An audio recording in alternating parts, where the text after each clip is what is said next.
गुरु जी को करिए वंदना, भाव से बारंबार नाम सनौका से किया जिसने भव से पार। नाम सनौका से किया जिसने भव से पार। हे गुरु महाराज, आपके आशीर्वाद से, श्री राम कृपा से हमें ये सत्संग नसीब होते हैं। आपके ही श्री चरणों में बैठकर प्रभु का गुणगान करने का, संतों की वाणी को श्रवण करने का जो अवसर प्राप्त होता है, ये आपकी हमारे ऊपर अपार कृपा है, दया है, मेहर है। जितने भी यहां विराजमान हैं, जहां जिन्होंने भी कहीं से भी नाम लिया हो, प्रभु की भक्ति अपने अपने ढंग से करते हो, सभी का एक ही लक्ष्य होता है कि इस मार्ग पर आगे बढ़ना है।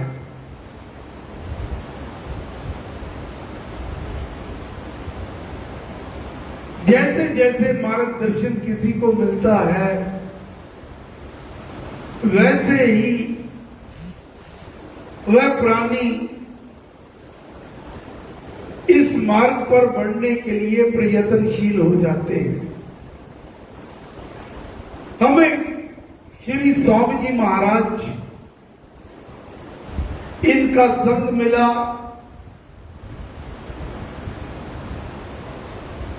महाराज के वचनों द्वारा आज हम इसी साधना के मार्ग में कैसे आगे बढ़ना है, ताकि हम ये राम नाम का जाप करते हुए इसका अधिक से अधिक लाभ प्राप्त कर सके। ये हमारा जीवन धन्य हो जाए, सार्थक हो जाए। गुरु महाराज की वाणी 25 दिसंबर 1946 सालना सत्संग होशियारपुर, साधन की दृढ़ भूमि। महाराज के वचन है, साधन में प्रीति होनी चाहिए। सर्वप्रथम ये है, जिस नाम का आप जाप करते हो उसके प्रति मन में प्रीति होनी चाहिए, प्रेम होना चाहिए, श्रद्धा होनी चाहिए, भाव होने चाहिए। और साधन में दृढ़ भूमि प्राप्त करने के लिए 3 बातें आवश्यक होती हैं। क्या अर्थ है? इस नाम के ऊपर आपकी अच्छी तरह पकड़ हो जाए, आपका विश्वास इतना सजग हो, इतना पक्का हो कि आप कभी डगमगाए नहीं। तो महाराज फरमाते हैं 3 बातें होनी आवश्यक है। कौन कौन सी? नंबर 1, ये साधन जो भी है दीर्घ काल तक करना चाहिए, अर्थात लंबे समय के लिए, बड़े समय की अवधि के लिए। अल्पकाल के लिए जो साधन करते हैं, अर्थात थोड़े समय के लिए जो साधन करते हैं, वो तो उनकी तो दशा ये होती है कि मन में कोई भाव आया कि मुझे ये प्राप्ति हो जाए, मैं इसके लिए इतना जाप करूंगा, करूंगी, वो अल्प मात्र के लिए, अल्पकाल के लिए अल्प मात्र साधन ही करते हैं और उसका लाभ भी सीमित ही होता है। एक देवी ने महाराज से पूछा कि हे महाराज, मेरे मन में ये भाव आया था कि मैंने ये राम राम जपूं और मेरा ये कार्य सिद्ध हो जाए। अब वो कार्य सिद्ध हो गया है, तो मुझे अब ये राम राम का जाप कब तक करना चाहिए? तब महाराज ने कहा था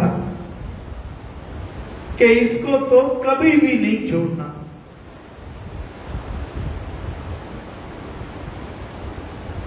जितना गुड़ डालोगे उतना ही मीठा होगा।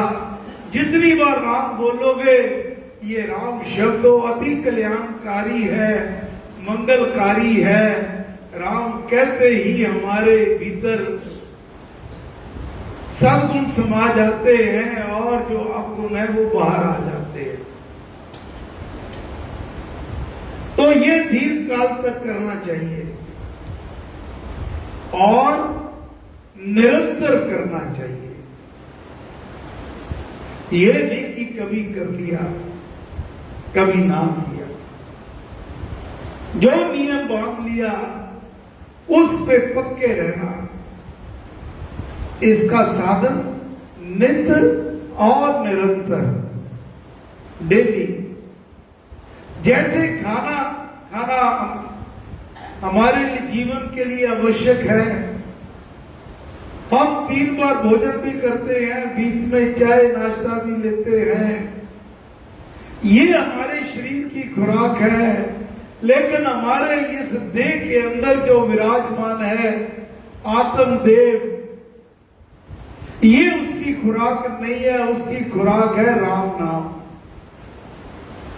जैसे हमारी देह इस खुराक के बिना, आम अनाज के बिना जिंदा नहीं रह सकती, इसी प्रकार अगर आत्मदेव को जागृत रखना है तो हमें उसकी खुराक देनी पड़ेगी, अर्थात राम राम का जाप उसको करना होगा,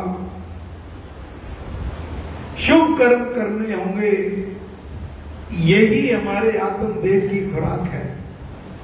और नंबर 3, प्रेम पूर्वक करते रहना चाहिए। ये नहीं सत्संग भी जा रहे हो, मन में प्रेम नहीं है, किसी ने अपने घर सत्संग में बुलाया, जा तो रहे हैं, अनमने मन से, सत्संग के लिए प्रेम नहीं है। ये है कि अगर मैं ना गया तो कहीं वो नाराज ना हो जाए, कोई क्या कहेंगे कि वो नहीं आए। प्रेम से, भगवान से प्रीति कर प्यारे, तब इसकी ओर बढ़ोगे तो फिर देखना ये कितना असरदायक हो जाता है। समय की अवधि नहीं बांधनी चाहिए, 2 मास या 6 मास या वर्ष, कोई समय नियत नहीं करना चाहिए। ये तो राम नाम जपते रहो जब तक घट में प्राण, कभी तो दीन दयाल के मिनट नहीं। ये तो जब तक प्राण है तो हमें राम राम जपते रहना। स्वान स्वान से सिमर सजा, गुरु महाराज का दिन। हे प्यारे, तू हर श्वास के साथ राम नाम का सिमरन किया कर। श्वास लेते भी राम बोलो और बाहर निकालते भी राम बोलो। साधन में बाधा डालने वाली बहुत सी चीजें होती हैं, पर उनसे निराशा नहीं आनी चाहिए। जब हम साधन की ओर बढ़ते हैं, ध्यान की ओर बढ़ते हैं, तो बहुत सी पहले हमने पिछले प्रसंगों में विस्तार से चर्चा करी है कौन कौन से विघ्न आते हैं, कठिनाइयां आती हैं। सबसे बड़ी कठिनाई तो हमारा अपना मन है। हमारा मन ही नहीं टिकता। जैसे ही साधना करने बैठते हैं, मन बैठे हम मंदिर में होते हैं, मन हमारा दुनिया भर का चक्कर लगा रहता है। पता नहीं कौन कौन से विचार मन में आते हैं। तो महाराज फरमाते हैं उनसे निराशा नहीं आनी चाहिए। नाम योग में ये समझना आवश्यक है कि इसमें भगवत कृपा से ही सब कुछ होता है। ये मेहनत से प्राप्त होने वाली वस्तु नहीं है, ये तो भगवान की कृपा से ही सुलभ है। मुझे भी ये भगवत कृपा से ही प्राप्त हुई है। स्वामी जी महाराज फरमाते हैं कि ये विश्वास रखो कि जब मैं राम कहूंगा तो मेरे ऊपर भगवत कृपा होगी ही होगी। ये उसकी कृपा से बड़ा सुलभ हो जाया करता है। और महाराज फरमाते हैं मुझे भी ये भगवत कृपा से ही प्राप्त हुई है, पर फिर भी परिश्रम करना ही चाहिए। परिश्रम तो करना होगा। गुरु महाराज की वाणी है। श्री वाल्मीकि रामायण सार परिशिष्ट में राम कृपा प्रसंग है। उसमें महाराज फरमाते हैं राम कृपा कही सुख देनी, ताप पाप पातक हर लेनी।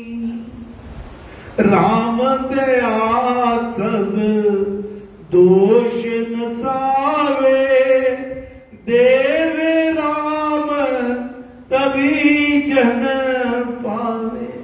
ए राम कृपा बड़ी उच्च चीज है।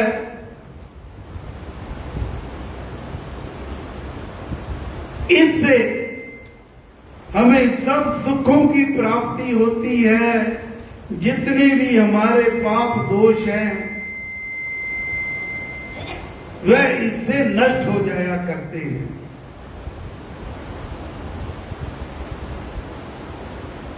समय की सीमा है।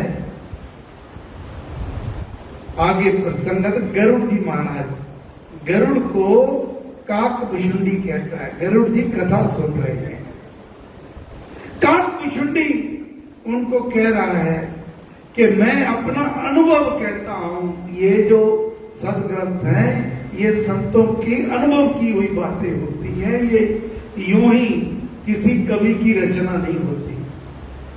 जो उन्होंने प्रत्यक्ष रूप से देखा, जो अपने साधन से आगे बढ़ते हुए अनुभव किया, वही बातें संत अपने ये सदग्रंथों में लिखते हैं। तो काकभुषुंडी कहता है गरुड़ जी को, मैं अपना अनुभव कहता हूं कि बिना भजन क्लेश दूर नहीं होता। राम की कृपा के बिना उसकी प्रभुता नहीं जानी जाती। उसकी कृपा बड़ी ऊंची चीज है। बिना उसकी प्रभुता जाने उसकी प्रतीति नहीं होती, और प्रतीति के बिना प्रीति नहीं होती। किसी की महिमा को जाने तो ही उसमें प्रीति होती है। तभी जितने भी संत महापुरुष हुए बार बार इसी बल पे जोड़ देते हैं कि ये प्यारे तो राम राम का जाप किया कर। तू ये मन में यकीन रख, ये परम गुरु श्री राम है। और जब हम राम राम राम राम करते हैं तो भगवान की कृपा सीधी हमारे ऊपर ऐसे आती है जैसे टूटी को खोलो तो उसमें जल आएगा ही आएगा। धारा बहने लगती है। बटन दबा दो तो जगमग जगमग हो जाती है। क्योंकि धारा तो उसमें है, ये तरंगे तो सारे वातावरण में है, लेकिन ये आएंगी तभी जब हम राम नाम का बटन दबाएंगे, जब हम अपनी आत्मा का कनेक्शन राम नाम से जोड़ेंगे, तब ये भगवत कृपा दर्ज होती है। लेकिन शर्त यही है, देवे राम तभी जन्म पावे। उसकी कृपा के बिना कुछ भी नहीं हो सकता। हम लाख प्रयत्न कर लें। अब दो बिजनेसमैन हैं, एक की दुकान बहुत चलती है, दूसरे की दुकान कम चलती है। पैसा दोनों ने लगा रखा है, नौकर चाकर दोनों ने रखे हैं, साजो सामान सारा दोनों ने रखा है, तो कहीं तो फर्क होगा। जिसके ऊपर राम कृपा होगी उसके सारे कार्य निर्विघ्न संपन्न होते हैं, ये संत गारंटी देते हैं। अब आगे, किसी के अंदर अपनी शक्ति का प्रकाश होना बादलों में बिजली के प्रकाश के समान है, और ये उसकी कृपा नहीं तो क्या है। इसलिए भगवान की कृपा पर बड़ा विश्वास होना चाहिए। जो बात बड़े परिश्रम से पैदा होती है, कभी कभी वह सहज से भी मिल जाया करती है। ये भगवत कृपा ही समझनी चाहिए। नाम योग ऐसा ही साधन है। पहले युग थे, लोग कड़ी तपस्या करते, घर बार छोड़ के वर्षों तक जंगलों में पड़े रहते, एक टांग पर खड़े होके यत्न करते, सर्दियों में 100 घड़े ठंडे पानी के डालते, पता नहीं अपने भूखे रह रहकर शरीर को हड्डियों का ढांचा बना लेते, बड़ी कठिन तपस्या। लेकिन गुरु महाराज ने हमें ये मार्ग दिखाया, क्योंकि हम सब गृहस्थी हैं, हम ये नहीं कर सकते। उन्होंने कहा, हे प्यारे, ये कलयुग का सबसे बड़ा गुण यही है, कलयुग केवल नाम धारा। जो इसमें राम नाम राम, घर बैठे चलते फिरते सोते जगते काम करते मन से राम राम जो करता है, उसका बेड़ा पार होना निश्चित है। किसी प्रकार की कोई कर्म करते रहने से आदमी में कोई ना कोई कला पैदा होती है, मगर भगवत कृपा का मार्ग बहुत निराला है। और सोचने की बात यह है कि किस सवारी से कितने समय में पहुंचते हैं। अब दिल्ली जाना है, ट्रेन में जाएंगे तो इतना समय लगेगा, बस में जाएंगे तो 5 घंटे लगेंगे, लेकिन अगर कार मिल गई तो हो सकता है 3 घंटे में पहुंच जाए, और अगर हवाई जहाज की यात्रा हुई तो आधे घंटे में भी पहुंच जाए। तो ये महाराज कहते हैं कि आपने किस साधन को पकड़ा है। हमने, हमारे पास जो जहाज रूपी साधन है, जो सर्व सत्ता का सार है, वो राम नाम है। इस राम नाम को पकड़ लो, फिर देखो पलक झपकते ही। महाराज कहते, कई तो ऐसे भाग्यशाली होते हैं, नाम दीक्षा के समय शीश पे हाथ रखा और सीधी उनकी सुरती लग जाती है। ये इतना रॉकेट से भी तीव्र गति से जहाज, ये साधन है राम नाम। ये समझना चाहिए कि भावना का मार्ग बड़ा उत्तम है और प्रशंसनीय है।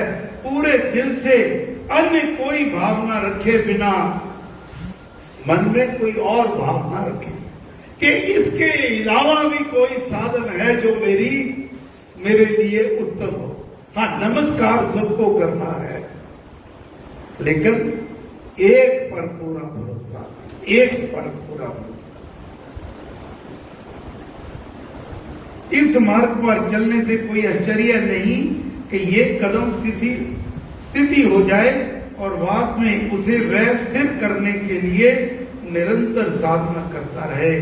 ये गुरु महाराज अंत में ये 2 लाइनें ध्यान रखिएगा, ये कृपा का मार्ग है। ये मन में भाव रखना। मैं अब आप देखो उदाहरण देते हैं, आपने मोबाइल से अमेरिका फोन बनाया, बेल बजी तो आपको मन में आ गया कि ये सीधी घंटी अमेरिका जा रही है और वहां जाती भी है, और वहां से जब उन्होंने उठाया तो वहां जाती है। तो ये बात पक्की रखो, जैसे ही मैंने राम कहा ये सीधी घंटी देवद्वार में बजी है और उसकी कृपा यहां आएगी ही आएगी। ये कृपा का मार्ग है। आत्मा की स्थिति ऐसी होनी चाहिए कि शब्द आया और शब्द ग्रहण किया, बालक बनना चाहिए। नानक नीने ओ चलो जैसे नन्ही जो नीमा होके चलता है वही स्थिर है। बड़े बड़े बह जाएंगे, धूप रहेगी तो। अब हमने बड़े बड़े देखे, जल प्रयागी, बड़े बड़े पेड़, पहाड़, कई मंजिले मकान ऐसे ढेर हो गए, लेकिन जो नन्ही धूप होती है उसको कोई डर नहीं, वो जैसी है वैसी ही रहती है। आत्मा ये बालक बनना चाहिए, जो बालक बन के जाता है। अगर हम ज्ञानी बन के यहां आएंगे तो यहां से कुछ नहीं मिलेगा। अगर ये जो मैं तो अबोध बालक हूं, हे महाराज, फिर हम आपकी शरण में आया हूं, आप कृपा करो, तब वो कृपा होती है। हमारी बुद्धि भिन्न भिन्न पुस्तकें पढ़ने से चंचल हुई होती है। समाज में बहुत तरह के ग्रंथ चल रहे हैं, तो हम उनको बार बार पढ़ते हैं। कई बार तभी महाराज ने कहा हमें सदग्रंथों का, श्री रामायण का, गीता का, गुरु ग्रंथ साहब का और ऐसे वेदों का, पुराणों का, इनका पाठ करना चाहिए। दूसरे भिन्न भिन्न पुस्तकें पढ़ने से चंचल होती है हमारी बुद्धि, उसे स्थिर करना आवश्यक है। जब तक हमारी ये बुद्धि स्थिर नहीं होगी, हमारे अंदर विश्वास नहीं होगा, विश्वास नहीं होगा, प्रीति नहीं होगी, प्रीति नहीं होगी तो हम राम इस मुंह से निकल ही नहीं पाएगा। जो जन हरि के हो रहे, हरि की करते कार, योग क्षेम उनका हरि करता आप सदा। हे गुरु महाराज, हे परम पुरुष श्री राम, हम सब आपकी चरण शरण में हैं। हम पर कृपा करो, मेहर करो, दया करो। जय श्री राम, जय श्री राम, जय श्री राम। अब सूचना देनी है। पिछले 2 महीने से अधिक से